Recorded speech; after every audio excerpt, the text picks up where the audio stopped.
Hello friends, ఈరోజు వీడియోలో మసాలా పొడిని ఏ విధంగా తయారు చేయాలో చూపించబోతున్నాను. ఇది నాన్ వెజ్ కర్రీస్లో కానీ, ఇంకా ఫిష్ ఫ్రైస్లో కానీ, చికెన్ ఫ్రైలో కానీ, ఇంకా వెజిటేరియన్స్ అయితే వెజ్ కర్రీస్లో కూడా చాలా బాగుంటుంది. ముందుగా దీని ఇంగ్రీడియంట్స్ అయితే చెప్పేస్తాను.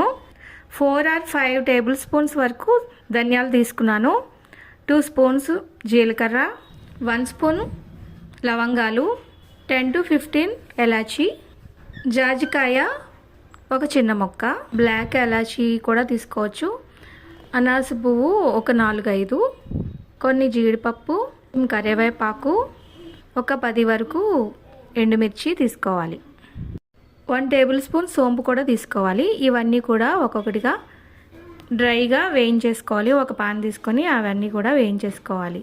ఇవన్నీ ఒక ప్లేట్లోకి అయితే తీసేసుకొని కరివేపాకు కూడా డ్రైగా వేయించేసుకొని ఇవన్నీ కూడా చల్లారి పెట్టుకున్న తర్వాత ఫైన్గా మిక్సీ జార్లో ఫైన్ పౌడర్గా చేసేసుకోవాలి. తర్వాత దీంట్లో మిరియాల పొడి కూడా వేసానండి. మిరియాలు ఉంటే మిరియాలు ముందుగానే మసాలాలతో పాటు వేసేసుకోవచ్చు. మిరియాలు ఒక 3 స్పూన్స్ వరకు మిరియాలు తీసుకోవచ్చు. ఇక్కడ నేను 2 స్పూన్స్ వరకు మిరియాల పొడిని అయితే వేసేసుకుని బాగా కలుపుకున్న తర్వాత 8 కంటైనర్లో వేసేసుకోవాలి. ఇది అన్ని రకాల వెజిటేరియన్ కర్రీస్లో కానీ నాన్ వెజ్లో కానీ బాగుంటుంది.